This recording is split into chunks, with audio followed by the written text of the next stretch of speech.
स्वर्गीय सेठ श्री नेमचंद जी जैन जौहरी, स्वर्गीय श्रीमती शांति देवी की पुण्य स्मृति में पुत्र एवं पुत्रवधू श्री नवींद्र कुमार जैन, श्रीमती मधु जैन, पौत्री नलिनी नवीन जैन, प्रवासी कैलिफोर्निया USA।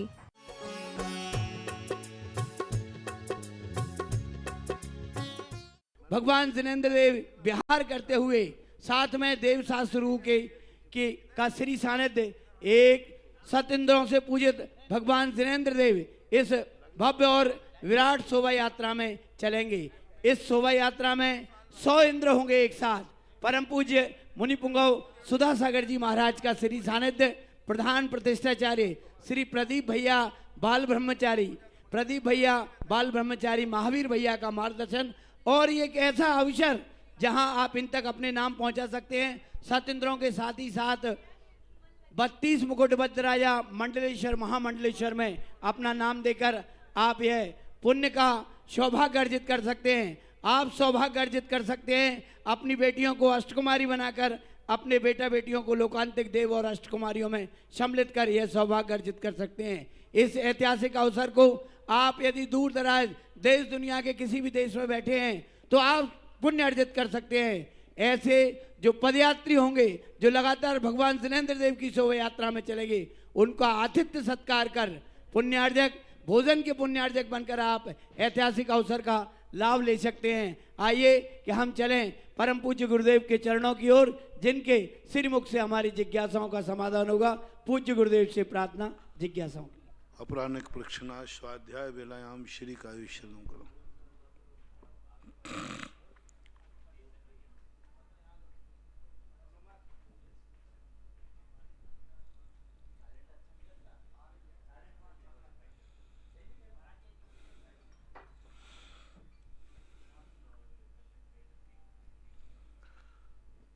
नमो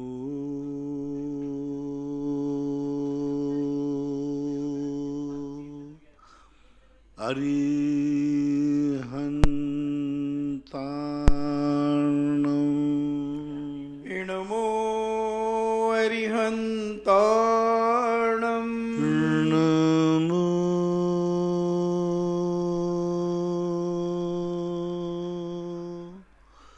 सिद्धार्णं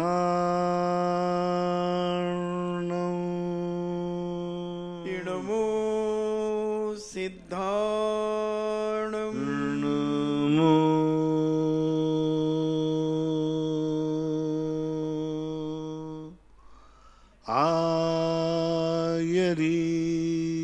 आयर्याणं नमो आयर्याणं नमो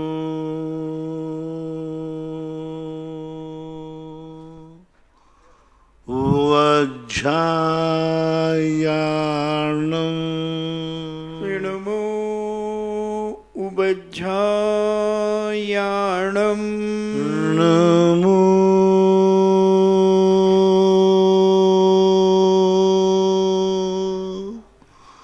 लोये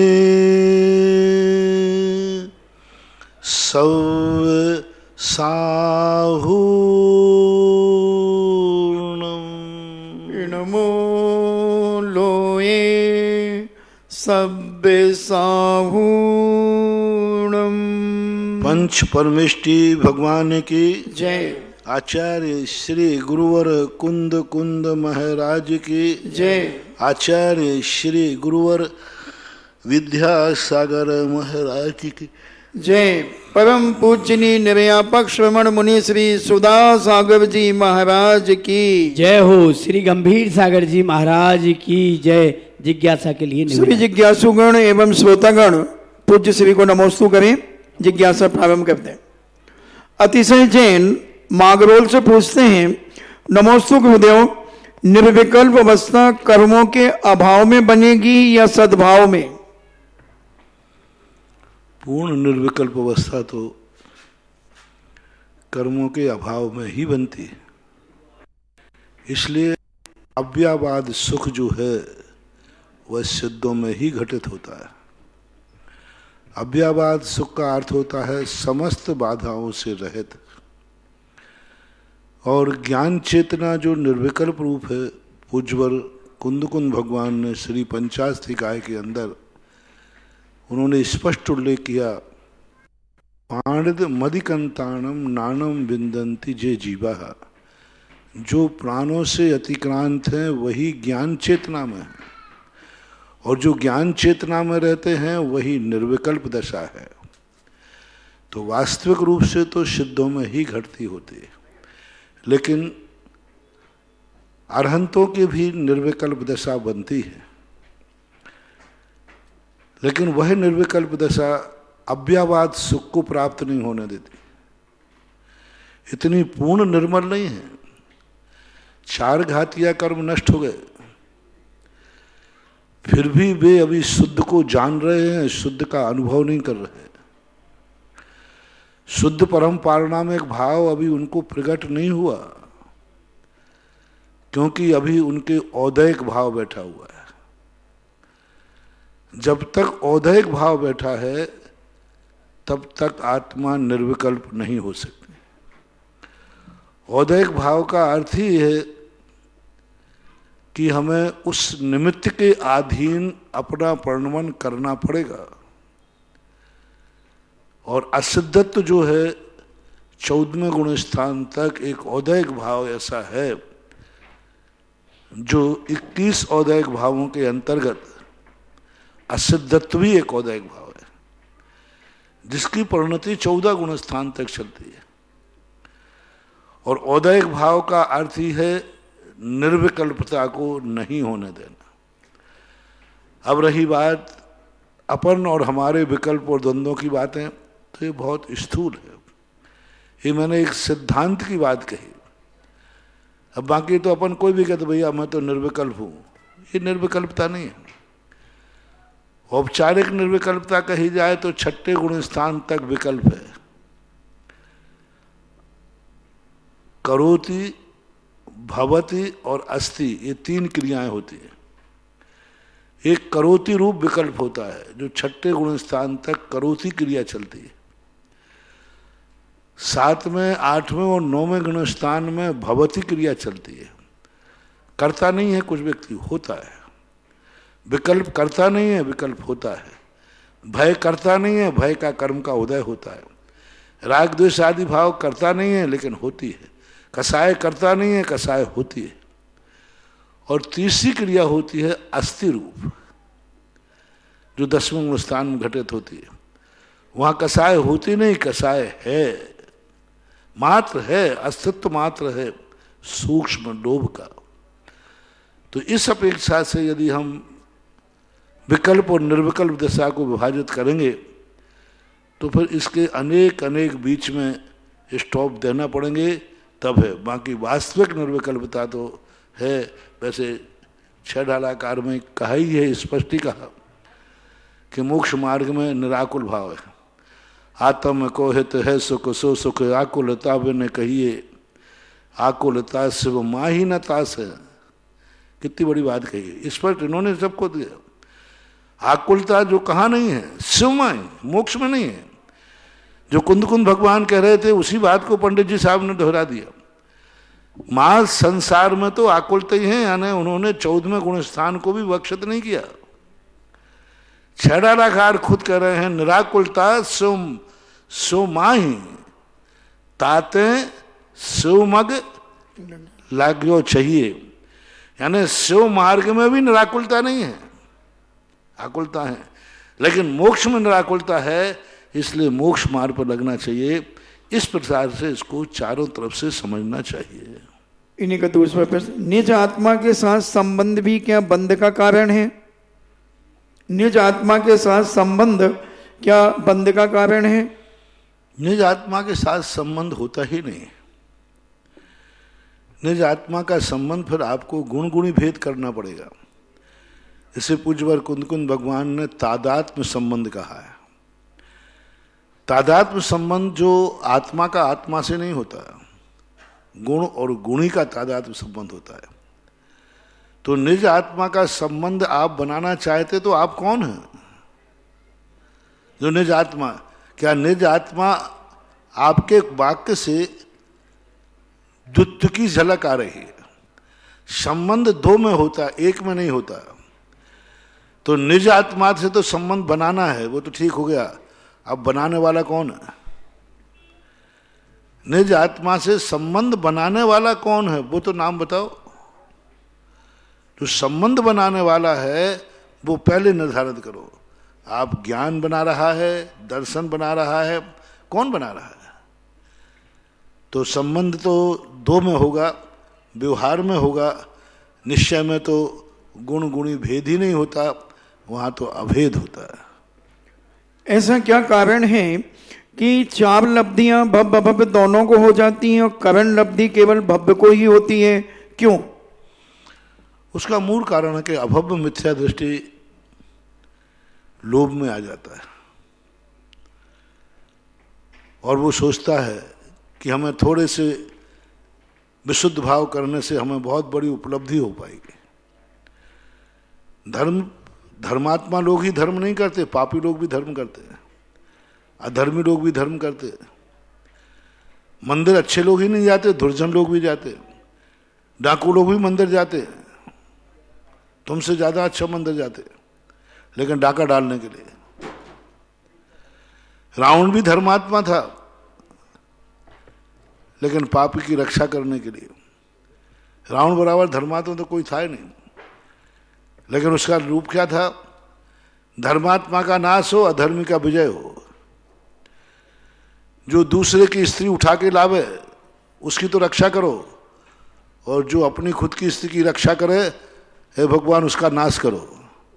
इसके लिए वो धर्म करता था। तो धर्म तो सब करते हैं, लेकिन धर्म करने के पहले सोचा जाता है कि इस धर्म करने का वाले व्यक्ति का अभिप्राय क्या है, क्या परिणाम बनाना चाहता है, किस रूप में करना चाहता है।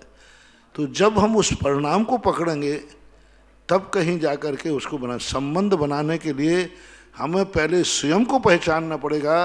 मैं कौन हूं, सामने कौन है? एक स्त्री खड़ी है, अब इससे संबंध बनाना है। क्या संबंध बनाए?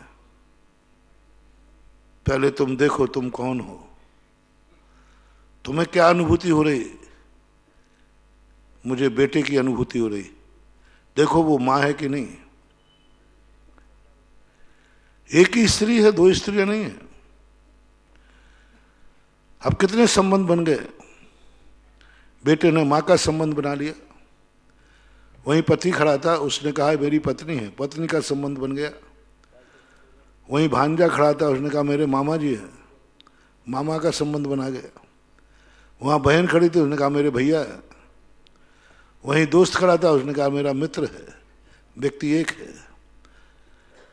अब ये निर्णय किसने किया? संबंध बनाने वाले ने। संबंध बनाने वाले को दो चीजें विचार करना पड़ती हैं, मैं कौन हूं और ये सामने क्या है, और मेरा इससे क्या संबंध है, उसको संबंध बोलते हैं। इसलिए पहले हमारे ज्ञान को समझो, दर्शन को समझो। मेरा ज्ञान है, किसको जानना चाहता है? निज आत्मा को, निस्वरूप को। तो गुण गुणी का संबंध बन जाएगा।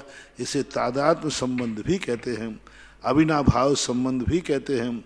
ऐसा लब्धियां भव्य भव्य दोनों को चार लब्धियां हो जाती हैं, मगर करण लब्धि भव्य को ही क्यों होती है? करण लब्धि का मूल कारण भव्य जो है मात्र लोभ से ही नहीं करता, उसको अनुभव में लाना चाहता है। मैंने कहा ना कि जो अभव्य होता है, मिथ्या दृष्टि होता है, वो कहता है कि ये क्रिया क्यों करना, पर्पस क्या है? मेरा लाभ, मेरा स्वार्थ, मेरे पाप की पूर्ति हो, मेरी भावनाओं की पूर्ति हो तो मैं धर्म करूंगा।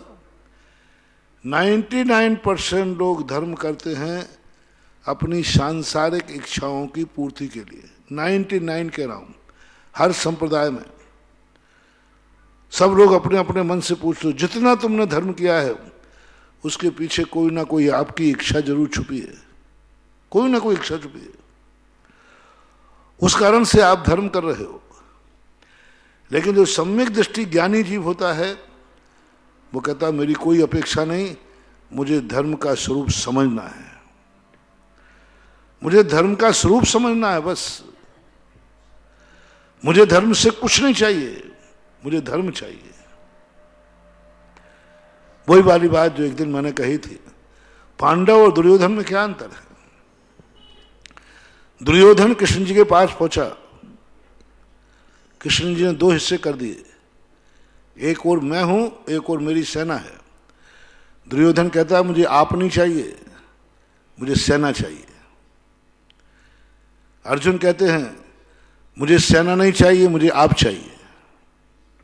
दोनों में अंतर देखना कितना है। दुर्योधन ना तो कृष्ण जी को चाहता था, ना ताश्री को, ना पिताश्री, किसी को नहीं, उसको राज्य चाहिए था। यदि संसार में यह दुर्नीति बनी रही, दुर्योधन की परिणति मान लेना चाहिए। जब जब किसी वस्तु के प्रति तुम्हारा ये परिणाम जागे, इससे मुझे क्या मिलेगा, समझ लेना आपके अंदर दुर्योधन का अंश है। इससे मुझे क्या मिलेगा, इससे मुझे चाहिए, माँ बाप से मुझे क्या मिलेगा, परिवार से मुझे क्या मिलेगा, भगवान से मुझे क्या मिलेगा, गुरु से क्या मिलेगा। से शब्द खतरनाक है, से शब्द दुर्योधन बनाता है और धर्मराज बनाता है क्या, मुझे आपसे कुछ नहीं चाहिए, मुझे आप चाहिए। मुझे माता पिता से कुछ नहीं चाहिए, माता पिता चाहिए। मुझे भगवान से कुछ नहीं चाहिए, मुझे भगवान चाहिए। मुझे गुरु से कुछ नहीं चाहिए, मुझे गुरु चाहिए। मुझे बेटा से कुछ नहीं चाहिए, मुझे बेटा चाहिए। मुझे मित्र से कुछ नहीं चाहिए, मित्र चाहिए। सारी दुनिया के अंदर एक ही व्यक्ति दृष्टि बना ले, मुझे किसी से कुछ नहीं चाहिए, मुझे पेड़ चाहिए, पेड़ से कुछ नहीं चाहिए। इस वृक्ष से मुझे कुछ नहीं चाहिए, मुझे वृक्ष चाहिए। से शब्द हट जाए, इसी का नाम है ज्ञायक भाव, इसी का नाम है वास्तविक संबंध, निस्वार्थ संबंध। हर व्यक्ति संबंध बना रहा है से के लिए। दुर्योधन बन के हमने ना जाने भगवानों से, गुरुओं से, माँ बाप से, परिवार से ना जाने कितने संबंध बनाए। एक बार हमारी दृष्टि अर्जुन की या धर्मराज की हो जाए, नहीं कृष्ण जी मुझे आपसे कुछ नहीं चाहिए। श्री कृष्ण कहते हैं अर्जुन क्या करेगा मुझे ले जा करके, मैं सुदर्शन चक्र भी नहीं उठाऊंगा, मैं निहत्ता हूं, कुछ भी नहीं मेरे पास। कोई तेरी मेरी पूजा नहीं करना, तुझे युद्ध लड़ना है, युद्ध, और युद्ध के लिए शस्त्र चाहिए, मेरे पास कुछ नहीं चाहिए। अर्जुन ने एक ही बात कही, मेरे भैया ने आपसे कुछ भी लेने के नहीं कहा, उन्होंने तो ये कहा तू तो कृष्ण को मांग लेना, आप ही चाहिए मुझे और कुछ नहीं चाहिए। सबको मालूम है जिसने कृष्ण से चाहा वो धराशायी हो गया, और जिसने भगवान को चाहा, जिसने श्री कृष्ण को चाहा, वो विजय को प्राप्त हो गया। जय हो, जय हो। हर बेटा माँ बाप से कुछ लेना चाहता, पिताजी से मुझे क्या मिलेगा, छोड़ो ये सब बातें, मुझे पिताजी से कुछ नहीं चाहिए, मुझे माता पिता चाहिए। ऐसा वरदान फलेगा तुम्हें कि उनकी एक भावना, एक आशीर्वाद तुम्हें मिल जाएगा, तुम्हारे संसार के सारे संकट दूर हो जाएंगे। ऐसा ही सम्यक दृष्टि यही कहता है कि मुझे धर्म चाहिए, मुझे धर्म से कुछ नहीं चाहिए, ना मुझे स्वर्ग चाहिए, ना मुझे कोई वैभव चाहिए, मुझे धर्म चाहिए। मुझे धर्म का आनंद लेना है। धर्म का स्वरूप क्या है वो बताओ, उससे तुम्हें कुछ नहीं मिलेगा, मुझे चाहिए भी नहीं। वो कर्ण अवधि में प्रवेश कर लेता है। वो कहता है मुझे वह सम्यक दर्शन चाहिए, मुझे सम्यक दर्शन से कुछ नहीं चाहिए। मुझे मुनिव्रत चाहिए, मुनिव्रत से कुछ नहीं चाहिए। मुझे वो सम्यक दर्शन ज्ञान चार्य चाहिए। इससे तुम क्या अपेक्षा करना चाहते हो? कोई अपेक्षा नहीं है मेरी। इसका तुम क्या चाहते हो? मुझे कुछ नहीं चाहिए, मुझे यह चाहिए। तो ऐसी परिणति जब सम्यक दृष्टि के अंदर आ जाती है तो कर्ण अवधि में प्रवेश करके सम्यक दर्शन प्राप्त कर लेता है। परम पूज्य गुरुदेव मुनिपुंगव सुधासागर जी महाराज के श्रीमुख से तपोदय तीर्थ बिजौलिया से जिज्ञासा समाधान सुन रहे देश दुनिया के समस्त भक्तों की ओर से बारंबार नमोस्तु नमोस्तु नमोस्तु। परम पूज्य गुरुदेव के आशीर्वाद से तपोदय तीर्थ बिजौलिया में असीम कालीन भक्तांबर चल रहा है। 51,000 रुपए की राशि भेंट कर श्री रूपलाल जी, प्रदीप कुमार जी, गोधा बिजौलिया परिवार ने आज यह सौभाग्य अर्जित किया है। श्रीमती गोपीबाई, पवन कुमार, कुसुम प्रियम, हर्षित जैन हथकरदा मुंबई ने भी सौभाग्य लिया है। विपुल कुमार रश्मि की वैवाहिक वर्षगांठ की शुभ अवसर पर श्रीमती इंद्राणी जैन, मानवी जैन, तन्या, श्रेया, खुशी स्वरूप नगर कानपुर ने भी यह सौभाग्य प्राप्त किया है। तपोदय तीर्थ के बड़े बाबा के दिव्य दरबार में विशाल विधि पर स्वर्ण कार्य चल रहा है। इसी पर स्वर्ण कार्य हेतु 11,000 रुपए की राशि पूर्वजों की स्मृति में श्रीमती सुरेखा, अमित जी, आकाश जी, अर्पणा जी, आदित्य जी, अनवी जी, गुरुग्राम ने सौभाग्य लिया है। आज की आहारचर्या का सौभाग्य प्रदीप भाई, परम गुरु भक्त प्रदीप भाई गोधा परिवार को मिला। आपकी ओर से आज की महाआरती और भक्तांबर के लिए 11,000 रुपए की राशि भेंट की गई है। परम पूज्य गुरुदेव के आशीर्वाद से चंद्रोदय तीर्थ चांदखेड़ी में भी असीम कालीन भक्तांबर चल रहा है। उसमें श्री रमेश चंद जी जैन, इंजीनियर उमेश, अरुण, पंकज, अनुकृति, झांसी परिवार, बहन चिन्ना दीदी, कस्तूर चंद जी, पवन कुमार जी, मनोज कुमार जी, मधु, राकेश, मधुर, मयंक, अक्षय, वर्तन परिवार, मनोज हार्डवेयर, कुमराज गुना ने सौभाग्य लिया है। पूरन चंद जी, सोनकली जैन, मनोज कुमार, अरुण, मुकेश, अंजलि, तेजल, रूपल जैन भिंड एक सौभाग्य लिया है। भारूलाल जी, स्वर्गीय श्रीमती मुन्नी देवी, मुकेश कुमार, राकेश जी, दिनेश जी, सुनीत जी, मिथिलेश जी, बड़ेरी परिवार भिंड, श्रीमती उषा जैन, स्वर्गीय श्री सुखलाल जैन, मनोज कुमार, विकास कुमार जैन, राहुल, आशीष, कविता, नेहा एक जैन। नाम के लिए कहा आपको, एक नाम बोलना है, वो गांव का नाम बोलना। भिंड परिवार ने सौभाग्य लिया है। एक सौभाग्य लिया है ताराचंद जी जैन, प्रियंका, त्रियेश जैन, सारोला कला एक सौभाग्य लिया है। दिल्ली से अशोक कुमार जैन, शशि जैन, सरजू जैन ने परम पूज्य गुरुदेव के आशीर्वाद से और गुरुदेव की प्रेरणा से तपोदय तीर्थ बिजौलिया से चमलेश्वर तीर्थ के लिए 25 फरवरी को विशाल भव्य 1008 पदयात्रियों सहित पदयात्रा चल रही है। और इस पदयात्रा में का स्वरूप समझने आज हमारे बीच राजस्थान सरकार के खनिज व गोपालन मंत्री परम गुरु भक्त आदरणीय श्री प्रमोद जी भाया जी पधारे हैं। मैं प्रथम जिज्ञासा के लिए उनसे अनुरोध करूंगा, श्री प्रमोद भाया जी। परम पूज्य गुरुदेव को के चरणों में नमन। नमस्तु नमस्तु नमस्तु। गुरुदेव, आपने जो बात अभी हमें जो जानकारी दी, मार्गदर्शन दिया कि अधिकतर श्रद्धालु धार्मिक स्थान पर जाकर और अपनी मनोकामनाएं 99% लोगों की ये भावना रहती है। इसमें कई लोगों का ये मत है, कई गुरुजनों का ये मत है कि भाई मांगने में ईश्वर के सामने अपन क्यों शर्म करें। तो एक तो मन में यह संशय था। दूसरा गुरुदेव, जो मुझे जानकारी मिली कि आपकी के सानिध्य में बिजौलिया तीर्थ से चौलेश्वर महातीर्थ पे पदयात्रा का जो आयोजन रखा गया है, निश्चित ही ये बहुत ही आपका तीर्थ के चौलेश्वर महातीर्थ भी 108 महातीर्थों में आता है पार्श्वनाथ प्रभु के, और बहुत ही प्राचीन तीर्थ है। वहाँ पर जो दिगंबर जैन संघ समाज और श्वेतांबर जैन समाज का जो विवाद है, तो मेरी आपसे प्रार्थना है कि आज के इस परिदृश्य में इस तरीके के विवाद खत्म होना चाहिए। ईश्वर सभी के हैं, सभी को उसका ईश्वर के प्रति जो आस्था है, सभी को सम्मान मिले।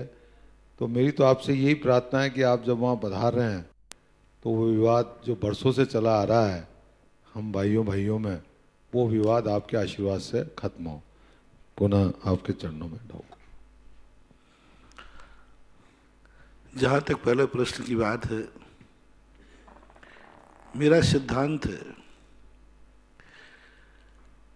जब सारी बसियत पर ही हमारा अधिकार है तो मांगा तो वहां जाता है जहां पराया हो। जय हो, जय हो, जय। मांगा तो वहां जाता हो जब हम पराये हो। पिताजी से आज तक संपत्ति मांगी नहीं जाती, पिता की संपत्ति मिलती है। और ये जगत पिता है हमारा भगवान, बिना मांगे ही जो देता है वो हमारा पिता है, और मांगने पर देता है तो वो मालिक है, और हम भिखारी हैं। हम भिखारी हैं, मांगने पर देता है। भगवान से मांगने की कला होती है। भिखारी मांगता है मुझे ये मिलना चाहिए, और बेटा कहता है पिताजी मैंने फलाने कॉलेज में दाखिला लिया है, वहाँ की फीस इतनी है, बस वहाँ की फीस इतनी है बस।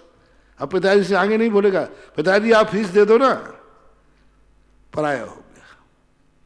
अपनी समस्या बताएगा। मैंने एक बार बहुत प्रवचन दिया था, भगवान और गुरु को सूचना दी जाती है। जैसे आप कहीं बाहर जाते ना तो आप फोन से सूचना देते, और वहाँ कोई भी घटना अच्छा बुरा घटता है तो सूचना देते। माता पिता गुरु को अपनी जिंदगी की समस्याओं बताओ, सूचना दो, उससे समाधान करने का आदेश देने वाले हम कौन होते हैं? हम कैसे कह सकते भगवान से भगवान मेरे संकट दूर करो? ये कह सकता हूं भगवान मैं संकट में हूं, मैं संकट में हूं, मुझे परेशान है और मेरे कॉलेज की फीस इतनी है बस। यदि आपका पिता है तो बिना मांगे फीस देगा। माँ से एक बार कृष्ण जी ने यशोदा मैया से कहा, बोले माँ तेरा नाटक मुझे समझ में नहीं आता। बोले बेटा क्या? भूख मुझे लगना है, रोटी मुझे खाना है, चिंता तू क्यों करती है? तुझे क्या लेना? जब मुझे भूख लगेगी मैं खुद रोटी मांग लूंगा। रोटी खा ले, माताओं की आदत होती है। नहीं दूध पी ले, भोजन खा ले, पानी पी ले, कुछ तो कर ले। अरे तुझे क्यों तकलीफ हो रही है? मुझे प्यास लगेगी मैं पानी मांग लूंगा, मुझे भूख लगेगी मैं रोटी मांग लूंगा। यशोदा मैया ने कहा क्या बोला बेटा? हाँ माँ मैं मांग लूंगा। तो यशोदा कहती मेरा बेटा भिखारी नहीं है जो मांग लेगा, मेरा बेटा राजा बेटा है, बिना मांगे दी जाएगी। जय हो, जय हो। माँ कहती बेटा मांगने पर यदि रोटी दी तो वो भीख की रोटी है, और बिना मांगे जो रोटी मिलती है वो माँ की रोटी कहलाती है। वैष्णव अन्य पाश्चात्य संस्कृति में और भारतीय संस्कृति में क्या अंतर है? पाश्चात्य संस्कृतियों में बेटे बाप की हत्या करके राजगद्दी लेते, बाप उतरते, बाप को मार कर लेते। और भारतीय संस्कृति में बेटा के भाव नहीं हो पाते उसके पहले राजगद्दी। श्री राम को जब राजगद्दी दशरथ सौंपने लगे तो रामचंद्र जी कहते पिताजी अभी आप बूढ़े थोड़ी हो गए, और मैंने कब राजगद्दी मारी? मेरी तो अभी शादी होके आई है, मेरी तो शादी होके आई है, मैंने तो कभी भाव किया नहीं। तो दशरथ कहते हैं हम आर्य पुत्रों की यही विशेषता है कि बेटा मांग नहीं पाए, बेटे की राजगद्दी पर नियत ना हो पाए, उसके पहले उसका राज तलक कर देते हैं, वो कहलाते आर्य पुत्र। और मृक्षों की पद्धति है, बाप छोड़ता नहीं, बेटा बाप की हत्या करके राजगद्दी लेता है। और हमारे यहां बिना मांगे दी जाती है राजगद्दी। पिता राज तिलक करता है अपने हाथ से जिंदा में, बेटा राजगद्दी पे बैठो तुम। जितने भी अपने महान आत्माएं हुए सबने अपने सामने अपने बेटे का राज तिलक किया बिना बेटे के। तो हमारा धर्म जो है, हमारे जगत पिता जो हैं, इनके दरबार में बिना मांगे मिलता है। सूचना दो, बस सूचना दो। वो भी सर्वज्ञ भगवान को तो सूचना भी देने की जरूरत नहीं, क्योंकि वो तो सर्वज्ञ है। फिर भी मन के लिए स्मरण करो भगवान मैं संकट में हूं, मैं इस परेशानी में हूं, बस। और भगवान का नाम स्मरण कर लो, वहां आपकी चिट्ठी पहुंच गई, आपका वायरलेस पहुंच गया। आपको आदेश देने की जरूरत नहीं है। यदि भगवान ने आपको भक्त स्वीकार कर लिया है तो इधर आप चिंतन कर रहे होगे, उधर समस्या का समाधान हो गया होगा। जय हो, जय हो। सुदामा ने कृष्ण से कुछ नहीं मांगा, कुछ नहीं मांगा। लेकिन कृष्ण जी ने समझ लिया चावल देख करके, कुछ नहीं था। सुदामा जी कह के गए थे अपनी पत्नी से, पत्नी ने खूब कहा था देखो सब चीजें बता देना, सब कष्ट बता देना, सब कुछ करना ना, लेकिन सुदामा तो सब भूल गए। कृष्ण जी ने जब वो चावल देखे, चावल देख कर आ गए कि यहां तक नौबत आ गई इनकी। पेट देखा, पीठ देखी, शरीर देखा, कपड़े देखे, समझ गए। सुदामा तो अपनी भक्ति में कृष्ण के वैभव में लीन हो गए। कृष्ण के वैभव में हमारा कन्हैया यहां पहुंच गया, हमारा कन्हैया यहां पहुंच गया। अबे अपने दुख भूल गए। बताओ, कन्हैया के सुख में भक्ति देखना, कन्हैया के सुख में अपना दुख भूल गए। हमारा कन्हैया इतना बड़ा द्वारकाधीश, इतना बड़ा कन्हैया, इतना बड़ा, इसी में इतने आनंद में चले गए कि सुदामा दुख भूल गए और कृष्ण जी अपने सुख भूल गए। तो भूल गए कि मैं यहां बैठा हूं, मेरा मित्र, मेरा भगत इस संकट में पड़ा है, वो दुख में चले गए। यह है भक्त और भगवान का संबंध, यह है संबंध। और उसको पता ही नहीं चला, कृष्ण जी ने सारी समस्या का समाधान कर दिया। तो ये संबंध अपने भगवान से, अपने गुरु से, अपने माता पिताओं से ये संबंध होना चाहिए कि हमारे समस्या समाधान के पहले ही हमारा समाधान हो जाना चाहिए। सही संबंध तो यही कहलाते। मांगने के बाद तो पड़ोसी भी संबंध सहायता कर लेता है, मांगने के बाद तो दुनिया सहायता कर देती है, और बिना मांगे सहायता करता है वो हमारा कहलाता है और उसको हम अपना हितैषी कहते हैं। बिना मांगे जो सहायता करता है, हमारा भगवान, हमारा गुरु, हमारे माता पिता, भारतीय लोग सब बिना मांगे बेटे को सब कुछ देते हैं। हम लोग बिना मांगे भक्तों को सब कुछ देते हैं, और हमारा भगवान तो हमेशा एक ही भावना भाता है, सुखी रहे सब जीव जगत के, कोई कभी ना घबरावे, इस प्रकार के। फिर ठीक है, एक व्यवहार के नाते कहते हैं बिना रोए माँ भी दूध नहीं पिलावे, ये भी एक कहानी है। बिना रोए माँ भी दूध नहीं पिलावे, ये बात अलग है। दूसरी 1400 की बात है। अब वो बातें कैसे होती है, क्या होते हैं, कुछ लोग ऐसे होते हैं जो समझने के संबंध में समझते नहीं। समाधान 1 सेकंड में हो सकता है, और नहीं समझना हो तो जिंदगी निकल जाती है। समझेंगे, देखेंगे, प्रयास तो यही है कि आज सारा भारतवर्ष जितने विवादों के रूप हैं, मेरा तो एक ही तमन्ना है, भगवान से भी कहा भाया जी, यदि मुझे भी मांगना पड़ा तो मैं तो एक ही चीज भगवान से मांगूंगा कि ये भगवान इस समाज को, दुनिया को ऐसा कर दें जिससे ये अदालतें बंद हो जाएं। जय हो, जय हो, जय हो। इस समाज को इतना निर्विवाद बना दो कि अदालतें कुछ नहीं, व्यर्थ के। टोंक के एक वकील साहब थे, माणिक चंद जी, उन्होंने कहा देखो भाई, मैं सबको निरपराधी बनाता हूं। हमारे महावीर स्वामी, हम लोग कहते पाप मत करो, हिंसा मत करो, झूठ मत करो, चोरी मत करो, कुशील मत करो, परिग्रह मत जोड़ो, ये सब हम लोग त्याग करा दे। यदि सारी समाज हम लोगों की बात मान गई वकील साहब, तो आपकी रोजी रोटी का क्या होगा?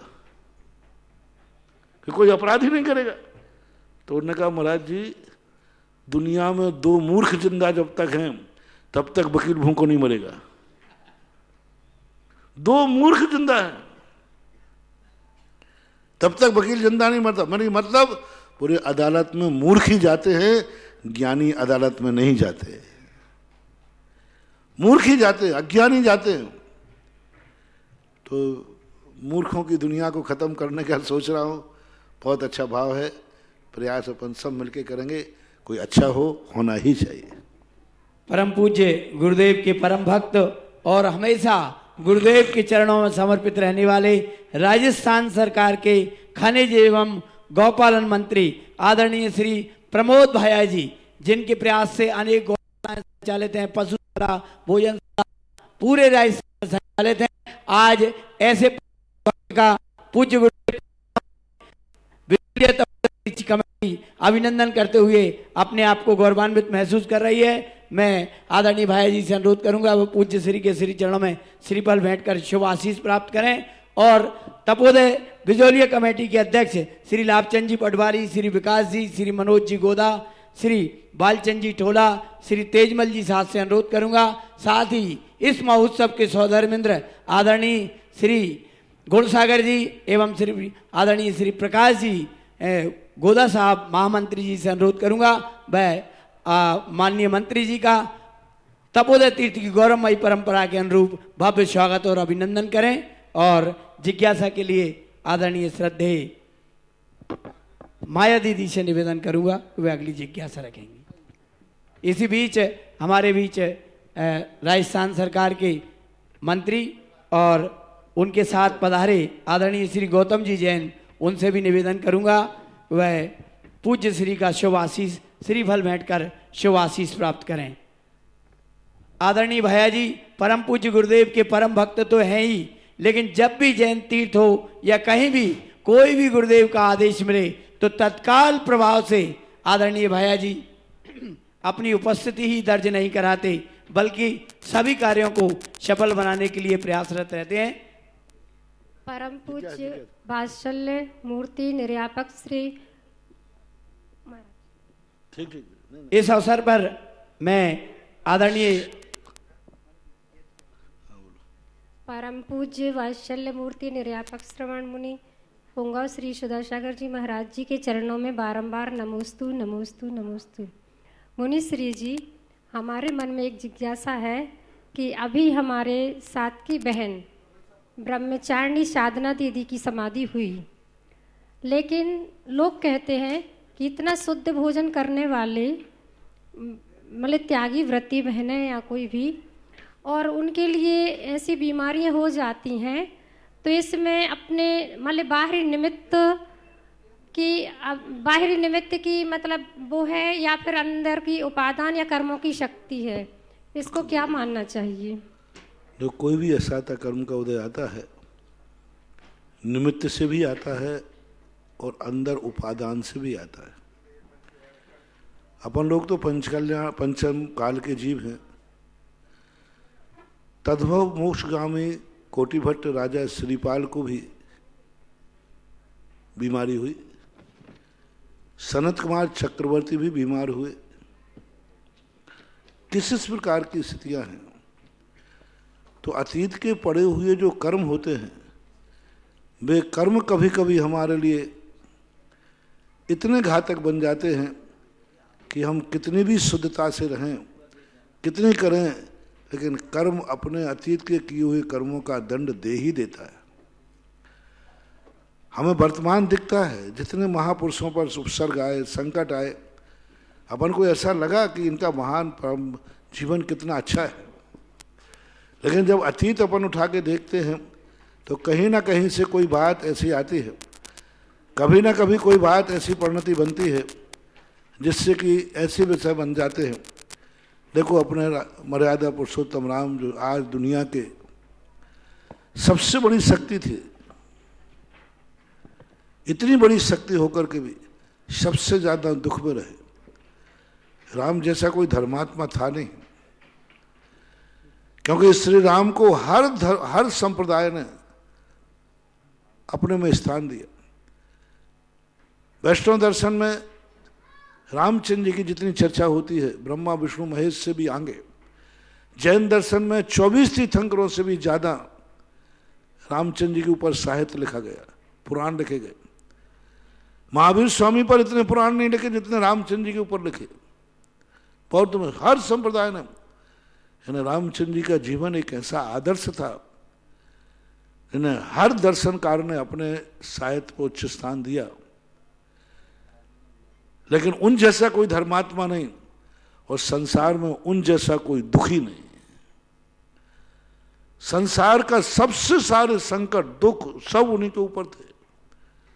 आज तक दुनिया में ऐसा कभी नहीं हुआ कि राजगद्दी सुबह राजगद्दी होना हो और शाम को देश निकाला दिया जाए, और देश निकाला ऐसा दिया जाए कि शरीर के वस्त्र भी उतरवा लिए जाए, ऐसा दिया जाए कि एक जोड़ी कपड़े भी नहीं दिए जाएं, कल क्या बदलेंगे। सीता का ऐसा दिन आ गया, एक साड़िका पर निकाल दिया गया। ये तो सोचते कि नारी है, कल वस्त्र क्या बदलेगी, वो भी नहीं। जिन राजकुमारों की रक्षा के लिए सेना तैयार रहती थी, उन्हीं के लिए वनवास करते समय एक नौकर नहीं, एक बॉडीगार्ड नहीं। और क्या स्थितियां जब अपन पढ़ते हैं रामचंद्र जी का जीवन, रोंगटे खड़े हो जाते। तद्भव मोक्षगामी, जहां धर्म की 24 घंटे धर्म की बात, द्रव्य गुण पर्यायों से सब तरफ से, और जब उनकी दशा देखते हैं संकटों की, कर्मों की, तो बड़ा विचित्र लगता है। तो अपन को वर्तमान दिखता है और कर्म 3 काल देखता है। हमें वर्तमान दिखता है और अतीत में जो किया हुआ रहता है वो अपन नहीं पकड़ पाते, नहीं समझ पाते। खान पान से ही सब कुछ होता हो ऐसी बात नहीं, खान पान से भी होता है, खान पान से भी होता है। जितनी बीमारियां हैं खान पान, ये नहीं कह सकते अपन के खान पान से नहीं होता है, खान पान से भी होता है। कई बार गाड़ी का एक्सीडेंट ड्राइवर की भूल से भी होता है, और कई बार अपने आप भी गाड़ी में कोई कमी आ जाती है, हो जाता है। गाड़ी का पंचर पड़ गया, लो अब ड्राइवर की कहाँ गलती, गाड़ी का पंचर हो गया, टायर फट गया, मरण को प्राप्त हो गया। इसका अर्थ है कि नहीं सब कुछ गाड़ी से ही होता है, नहीं, कभी कभी ड्राइवर की भूल से भी होता है। और दूसरी बात है कि आज का जो वातावरण बन रहा है, चाहे आप शुद्ध खा रहे हो लेकिन कहीं ना कहीं केमिकल्स आ रहे हैं, चारों तरफ ये मोबाइल टीवी, ये क्या है, कितनी रेजें। एक एक्सरा उतारता है डॉक्टर तो सबको बाहर कर देता है और स्वयं कोट पहन लेता है। और प्रतिदिन हमारे शरीर में से ये रेजें, अमेरिका से पिक्चर चल रही है, वो पिक्चर मय चित्र के हमारे शरीर में से प्रवेश होकर के पीछे टीवी पे जा रही है। एक फोन तुम्हारे पास है, कितनी रेजें उसमें आ रही, यानी संसार के जितने फोन नंबर हैं वे सब तुम्हारे फोन नंबर से कनेक्टेड हैं, और सब तुम्हारे फोन नंबर से टकराते हैं। तुम लगा नहीं रहे, ये बात अलग है। जितने फोन नंबर हैं, आपके फोन से कितनों लोगों को फोन हो सकता है, कितनों को हो सकता है, जितने फोन नंबर तुम्हारे, तो सारे संसार के जितने फोन नंबर हैं, फोन है, बातें होती है, वो सब तुम्हारे फोन तक आती है, पर बटन साउंड नहीं होने से लौट जाते हैं। और उस समय तुम बात कर रहे हो तो वो सारी रेजें तुम्हारे पास आ रही। तो ये जितना विज्ञान है, ये विज्ञान की सारी स्थितियाँ, अब किसी की कैपेसिटी ज़्यादा होती है, क्षमता होती है कि हो जाते। बहुत अच्छी बच्ची थी, बहुत बढ़िया, नाम ही उसका साधना था, और बड़ी साधना में क्षमता परिणाम है, शांत परिणाम है। अनेक विपरीत परिस्थितियों में भी हमेशा प्रसन्न चित्त रहना। आज ही प्रातःकाल नमोस्तु क्षमा मांग के गए कि क्षमा हमारी सब खम्मामी क्षमा, सब प्रकार करके बहुत अच्छी समाधि हुई। शरीर बिगड़ चुका था, कपड़ा फट चुका था, वो तो देव पर्याय में पहुंच करके सिमंदर भगवान के पास चली गई होगी। जब इस दृष्टि से देखते हैं तो कोई नुकसान नहीं हुआ, प्रमोशन ही तो हुआ है। अच्छे लोग दुनिया से जल्दी चले जाते हैं, लोग कहते हैं। मेरा मानना है कि अच्छे लोग दुनिया से इसलिए जाते हैं कि एक गांव में एक बहुत अच्छा थानेदार था, इतना अच्छा था, इतना अच्छा था कि उसका थानेदार का प्रमोशन हो गया। अब प्रमोशन हो गया तो गांव वाले रोने लगे, साहब हम नहीं जाने देंगे। क्यों नहीं जाने देंगे? क्योंकि ऐसा थानेदार मुझे कम मिलेगा। अब बोलो, वो गांव वालों को ऐसा अच्छा थानेदार मिला, इसलिए वो सब रो रहे हैं, और उसी अच्छाई के कारण उसका प्रमोशन हुआ। तो वो प्रमोशन ले लेवे या गांव के रोने के वहीं रुक जाए।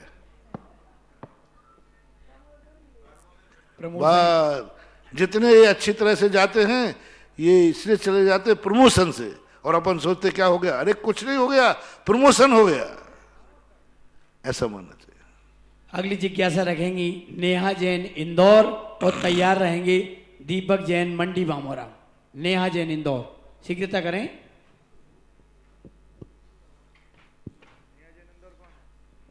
दीपक जैन मंडी बामोरा। और तैयार रहेंगे नमस्ते महाराज। सुनील वास्तु। महाराज जी हमारे शंका है, करीब 26 साल से हमारी की बहन है और उसको प्रेत बांधा है, क्या है पता नहीं, जमाने में घूम लिया हमने, सारे तीर्थों पे चले गए महाराज, समाधान नहीं मिल रहा है, हमारे माँ बाप भी खत्म हो गए हैं, भैया भाभी अलग कोई रहते बंधु बंधु सब अपने टेंशन है। जितने ज़्यादा भूत पुलिस लगते हैं उन्हीं को लगते हैं जो दुखी होते हैं, जो सब कुछ से सुखी होते हैं उनको नहीं लगते। तो ये अपने डिप्रेशन कहलाता है। और डिप्रेशन में ऐसा होता है कि अपन को अजूबी बातें ध्यान में आती हैं, अजूबी हरकतें करता है। जैसे व्यक्ति स्वप्न में अजूबे कार्य करता है, नाना प्रकार के कार्य कर लेता है, ऐसे ही वो जागते समय करता है। अच्छे डॉक्टर, अच्छे वैद्य को दिखाएं, आशीर्वाद है। और श्री बालचंद जी ठोला और तैयार रहेंगी शैला दीदी मुंबई। श्री बालचंद जी ठोला।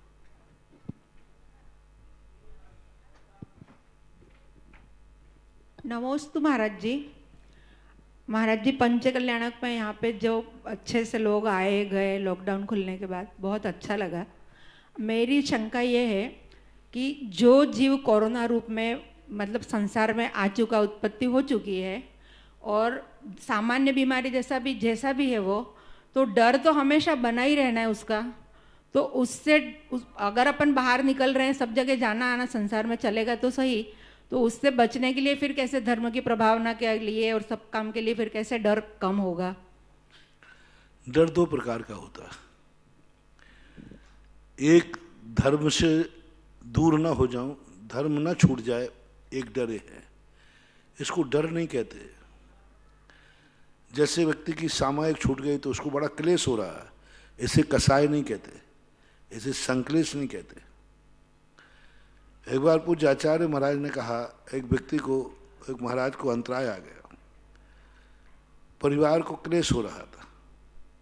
तो एक पंडित जी बोले, अब बोले भाई जी क्यों रो रही हो? महाराज जी की अंतराय कर्म का उदय था, आ गया, अपन ने तो सोच के दिया था, आर्तरोध ध्यान क्यों कर रही हो? तो आचार्य ने टोका, पंडित जी आर्तरोध ध्यान नहीं है, यही उसका धर्म ध्यान है। जय हो जय हो। अपने द्वारा किए हुए आलोचना कर रही है कि मेरे हाथ से अंतराय आ गया।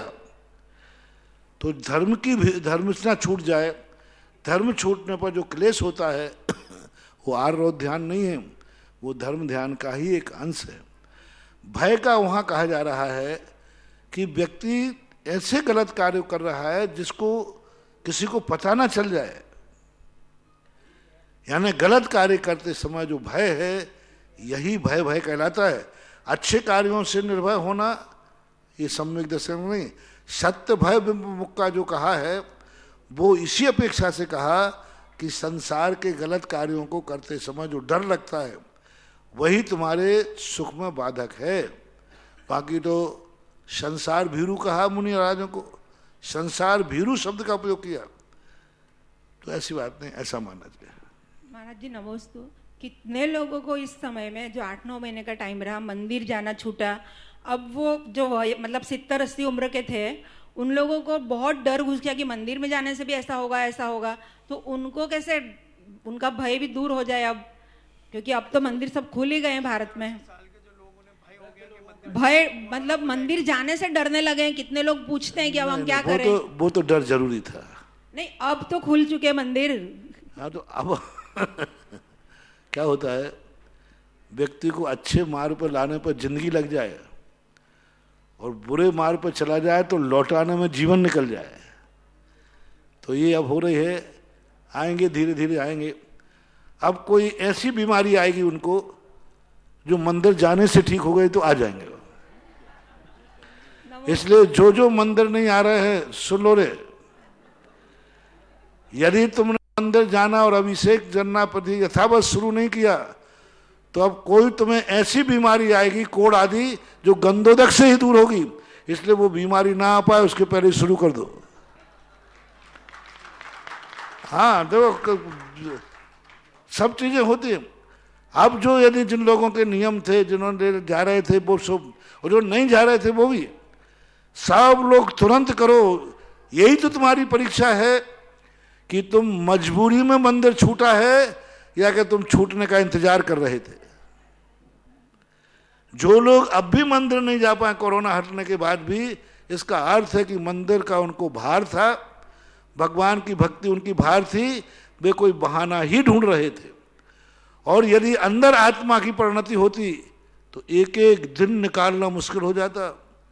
जिनको अंदर की श्रद्धा थी ना, वे कोरोना में भी रात के 12 बजे मंदिर गए, चुपचाप कमेटियों से पूछ करके, सुबह शाम अकेले में जाकर के कैसे करके मंदिर नहीं छोड़ा उन्होंने, अकेले में गए, भीड़ में नहीं गए। तो तुम्हारे लिए तो ऐसे मंदिरों में टूटना चाहिए। ये सबसे बड़ी, मैं तो समझता हूं कि भगवान ने भक्तों की परीक्षा की है कि ये महात्मा तुम्हारी प्रेरणा से आ रहे हैं कि अंदर से आ रहे हैं। अब यदि तुम मंदिरों में ऐसे टूट पड़ो कि भगवान तुरंत समझ जाएगा, ओहो इन लोगों का मंदिर तो मात्र कोरोना से छूटा था, बाकी इन लोगों के अंदर तो मंदिर था। अब मैं कभी दुनिया में कोरोना बीमारी नहीं आने दूंगा। जय हो जय हो जय हो। परम अपने उत्साह दिखाओ कि नहीं, मैंने मजबूरी में मंदिर छोड़ा है, मैंने मजबूरी में अभिषेक छोड़ा है, मैं मजबूरी के कारण से हमने ये कार्य छोड़ा है, अंदर से नहीं छोड़ा था। आज छूट मिलते ही सबसे पहले से ज्यादा मंदिरों को हाउसफुल करो। जो नियम लिए थे वे तो चालू हो ही जाए, और जिनके नियम थे वे एक एक व्यक्ति को और नियम दे के लाएं कि भाई चलो मंदिर चलो, नहीं तो फिर से कोई बीमारी आएगी जिससे तुम्हें क्यों कर्म की मार से फिर से मंदिर आओगे। अच्छा है सुख के दिनों में मंदिर आ जाओ तो दुख का दिन देखना नहीं पड़ेगा। परम पूज्य गुरुदेव के आशीर्वाद से और गुरुदेव के श्री सानिध्य में श्री समोसरण गगन बिहार रथ यात्रा पद यात्रा का विशाल भव्य ऐतिहासिक आयोजन तपोदर तीर्थ बिजोलिया से 25 मार्च को प्रारंभ हो रहा है। यह पद यात्रा 25 फरवरी से प्रारंभ हो रहा है। यह पद यात्रा 2 मार्च को तब चमलेश्वर तीर्थ में जाकर पूर्णता को प्राप्त होगी। इस विशाल अभूतपूर्व ऐतिहासिक पद यात्रा रथ यात्रा में एक समय के भोजन का पुण्यार्जक 5 कलश की राशि भेंटकर बनने का सौभाग्य प्राप्त किया है। कोठारी परिवार भीलवाड़ा से सम्मानित श्री महावीर कुमार जी, धर्मचंद जी, विनोद कुमार जी, नंदलाल जी, सुरेश जी, सोनू जी, आशीष जी, अरिहंती जी, कोठारी परिवार श्री माणिक चंद जी, बसंती लाल जी, शांति लाल जी, ज्ञानचंद जी, महेंद्र कुमार जी, कोठारी परिवार भीलवाड़ा वालों ने यह सौभाग्य प्राप्त किया है। यह अभूतपूर्व अवसर है। इसमें सत इंद्रों से पूजित विशाल भव्य समोसरण यात्रा में कुछ इंद्रों के नाम रह गए हैं। साथ ही आप महामंडलेश्वर, मंडलेश्वर और मुकुटबद्ध राजा बनकर 51,000 रुपए की राशि भेंटकर आप मुकुटबद्ध राजा बन सकते हैं। महानुभाव, आपका सौभाग्य होगा, परम सौभाग्य होगा, आप मुकुटबद्ध राजा बनकर आपको इसमें बैठने की अलग से व्यवस्था दी जाएगी। साथ ही आप अपने बेटा बेटियों को अष्टकुमारी व लौकांतिक देव बना सकते हैं, विशिष्ट इंद्र बन सकते हैं। इस हेतु हमारे तपोदर तीर्थ बिजोलिया के नंबरों पर आप संपर्क करें और आप संपर्क कर सकते हैं। चमलेश्वर तीर्थ पर आप अपने नाम यहाँ तक पहुँचाएं। आप भोजन के पुण्यार्जक बन सकते हैं, आप ड्रेस के पुण्यार्जक बन सकते हैं, आप द्रव्य के पुण्यार्जक बन सकते हैं। देश दुनिया में आप जहाँ भी रह रहे हैं, आप यात्रा में शामिल नहीं हो सकते तो भी आप इस ऐतिहासिक पद यात्रा देश शास्त्र गुरु की यात्रा के सहभागी बने, पुण्यार्जन करें। आप पदयात्री बनकर 1008 जोड़े चलेंगे इस पद यात्रा में। पदयात्रियों को अपने साथ कोई भी चीज लेकर नहीं आना है। तपोदय तीर्थ बिजोलिया कमेटी ने अभूतपूर्व इंतजाम कर रही है इस पद यात्रा के लिए। आपको सिर्फ 25 तारीख से 2 मार्च तक इस पद यात्रा की पदयात्री बनकर शामिल होना है। आपके आवास, भोजन, समूह समस्त कमेटी द्वारा की जा रही है। और जिज्ञासा करें ठोला जी और तैयार रहेंगे गीता दीदी। जीवन में गुरुवर आपके न होने पर खुद को अधूरा मानता हूँ। खुदा को तो मैंने नहीं देखा, पर भगवान सुधा सागर जी को जानता हूँ। नमस्ते गुरुदेव, नमस्ते गुरुदेव। मेरी जिज्ञासा ये है, कोई भी निर्णय हमको दिल से लेना चाहिए, दिमाग से लेना चाहिए? दोनों चाहिए। हमारे यहाँ दिल और दिमाग दो भेद है ही नहीं। जैन आगम में सबसे बड़ी विशेषता की ये दुविधाओं को मिटाने के लिए हमारे जैन आगम ने दिल अलग से बनाया ही नहीं, दिमाग ही बनाया, और दिमाग को ही मन कह दिया गया। तो उसका बस इतना ही अंतर है कि ज्ञान अपने अंदर से, हमारे यहाँ दिल का अर्थ होता है चारित्र और दिमाग का अर्थ होता है ज्ञान। और ज्ञान और चारित्र, जैसा हमें ज्ञान है वैसे ही हमारा चारित्र हो जाता है तो कार्य में सफलता मिलती है। ज्ञान मात्र से मुक्ति नहीं है और क्रिया मात्र से मुक्ति नहीं, दोनों चाहिए। नमस्ते। आदरणीय श्री गीता दीदी जिज्ञासा। नमस्ते महाराज श्री जी। गुड़ मीठा होता है कैसे बताऊं, संगीत सुखद होता है कैसे सुनाऊं। बिजौलिया क्षेत्र अपने आप में अनूठा है, तपो क्षेत्र अपने आप में अनूठा है, इसे बातों बातों से कैसे बताऊं। ये बिजौलिया क्षेत्र का कण कण देख देख के आश्चर्य हो रहा है, इतना आश्चर्य हो रहा है, इतना आश्चर्य होता है, मैं तो जैसे सौधर्मिंद को भी नहीं होता होगा। अभी हमने जो मंदिर देखे, दर्शन करते करते आंखें थक नहीं रही और दर्शन करने के लिए ललायत रह रही हैं, तृप्ति नहीं हो रही। 3 दिन हो गए देखते देखते, मन ही नहीं भर रहा, तृप्ति नहीं हो रही है। और इसके बाद में अभी जो मैं देख रही हूँ, मुझे बोलना तो नहीं था, लेकिन पता नहीं जो चमन है इन्होंने मुझे बुलवा दिया। ऐसे चमन मैंने कभी भारतवर्ष में नहीं देखे। सुना था कि स्वर्गों से इंद्र आते हैं, भगवान को 64 चमन ढोलते हैं, लेकिन 11 फुट का चमन, साक्षात सोने का चमचमाता, चांदी का चमचमाता, 11 फुट का तो वो डंडी है पकड़ने की, और 11 फुट की उसकी डोरी है। देखते ही देखते बन रहा है और आंखें नहीं अंगा रही। और जो छत्र चढ़ना है वो 300 किलो का छत्र है। अभी चढ़ने में कितने दिन और विचार विमर्श हो गए, और कैसे चढ़े कैसे चढ़े। जब इतने बड़े बड़े छत्र और चमन इस बिजौलिया नगर में तपोभूमि में चढ़ेंगे तो बिजौलिया वासियों का क्या क्या क्या क्या क्या क्या होगा, और जो दर्शन करने आएगा उसका क्या क्या होगा। इन चमन और छत्र की महिमा के बारे में कुछ जिज्ञासा है। नमोस्तु महाराज जी। देखो, 2 प्रकार के लोग होते हैं, एक शिल्पी होता है और एक ग्राहक होता है। ग्राहक मूर्ति जब बनती है, बनने के बाद मूर्ति को देखता है कि मूर्ति बन गई, और शिल्पी बनने के पहले पत्थर में मूर्ति देख लेता है कि ऐसी मूर्ति बनेगी। जो बिजौलिया क्षेत्र को आप लोग आज देख रहे हैं, मैंने बिजौलिया क्षेत्र को 2000 में देख लिया था। इसलिए सबसे पहले मेरी निगाहें उस नदी के उस पार थी, और उस स्थान के लिए ही मैंने पूरी ताकत लगाई थी। उसी समय भी, आज तो बहुत कुछ चीज बन गई, उस समय कुछ भी नहीं था तब भी, क्योंकि मैं जान रहा था कि वहाँ की माटी में क्या है। 2000 वर्ष की किसी के पास 2000 के लगभग की ईस्वी सन की कोई कैसेट किसी के पास हो तो उसमें सुन लेना। जो आज तुम लोग मुख से बोल रहे हो, यह मैं 2000 ईस्वी सन में बोल चुका हूँ। जय हो जय हो। ये सब उस समय की कैसेट सब सुरक्षित किसी के पास हो तो सुना।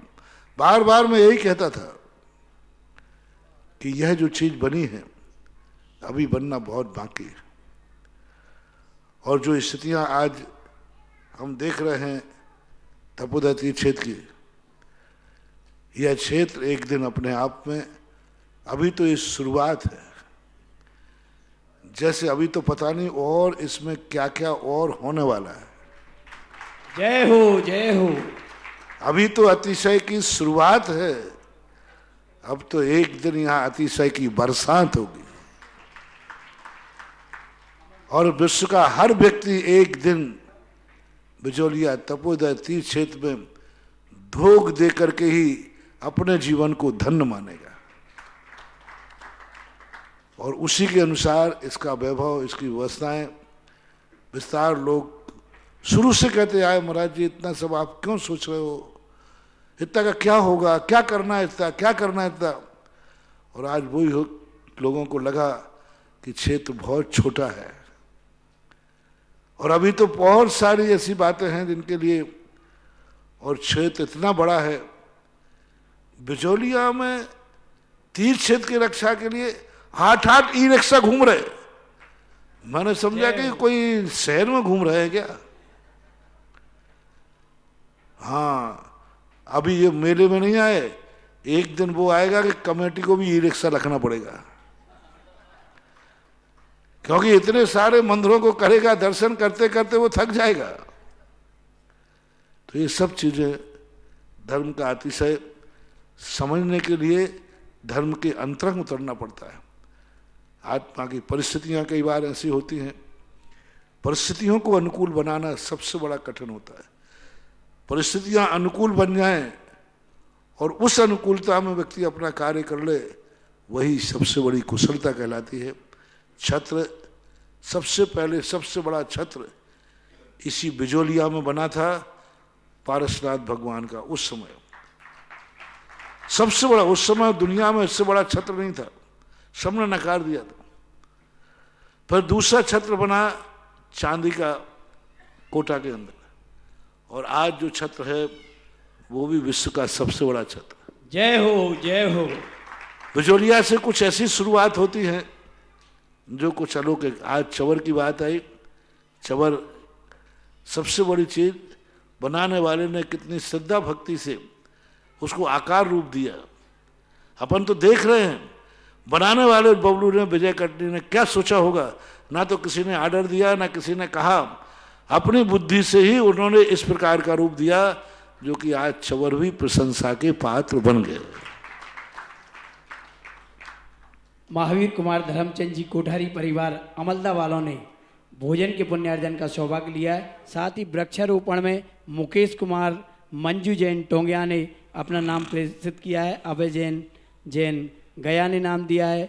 विमल शीतल जैन गुड़गांव ने नाम दिया है। स्वर्णदान में तारा देवी, रितेश जैन, सुगंधी जैन हलवाई परिवार जयपुर ने 5100 रुपये भेंट किए। 11,000 रुपये मधु जैन, रमेश जैन जंगी डेयरी वाले बांगपात ने भेंट किए हैं।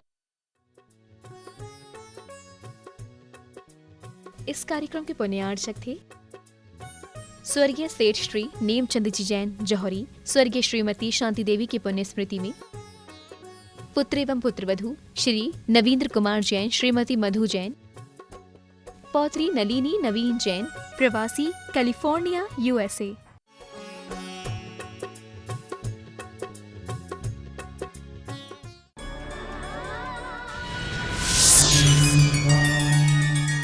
राजस्थान के इतिहास में पहली बार भूगर्भ से प्राप्त हुई प्रतिमा का उसी भूमि पर बन रहा है तीर्थ स्थान।